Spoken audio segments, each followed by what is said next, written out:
In this video, I'll discuss cloud migration strategy.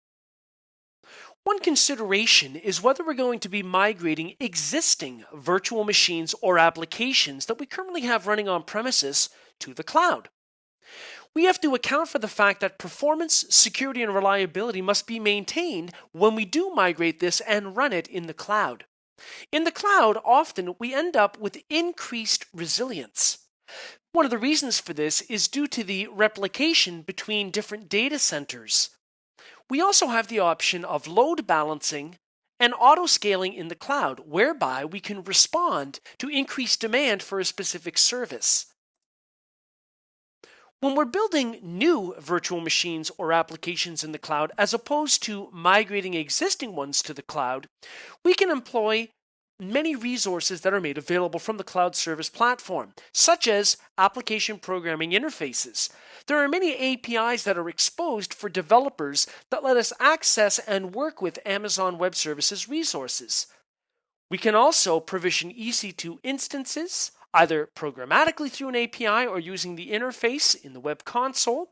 We can provision database instances, S3 storage, we can configure CloudWatch alarms, and so on. It's important that we identify which applications that we might be running and depend upon that can run in the cloud. Not every application is a good candidate to running in a cloud computing environment. A good candidate for a pilot initially would be some kind of a non-critical application, whether it's a development type of environment or a testing or some kind of a non-crucial website. But moving an app to the cloud also normally means moving data. So we have to think about how we're going to securely get a sample data set in the cloud that will be used by an application that we might pilot. We can also identify IT resources and tools that we can reuse in a cloud computing environment. Bear in mind that Amazon Web Services has a number of different programming models and languages available for selection. We should also consider the fact that if we have EC2 instances running in the cloud, we can load pretty much any software that we wish within those running instances. It would just be hosted on the cloud provider infrastructure.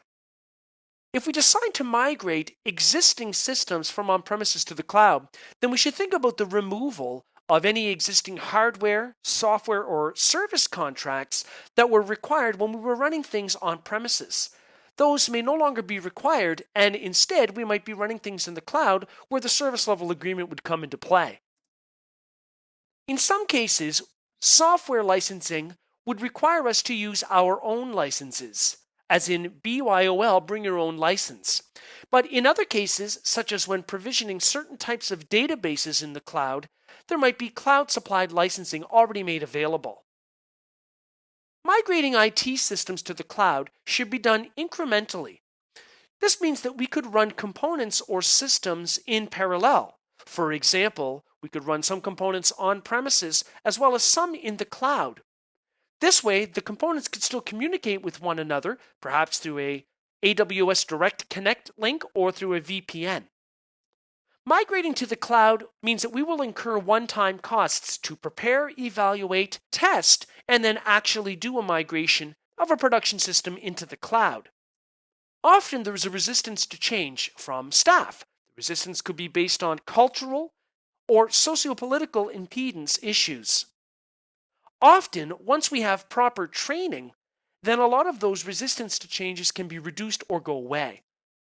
Part of a cloud migration should also include training that is provided to technicians as well as end users that will be affected by moving IT systems to the cloud. It's important that we focus on the long-term return on investment in the cloud and not look at just the short-term costs in initially doing a migration. Remember that with the cloud, we are often working with operational expenses over time instead of an upfront capital expenditure for IT infrastructure and services. We also need a way to measure how successful we were or were not in migrating IT services to the cloud. In this video, we discussed cloud migration strategy.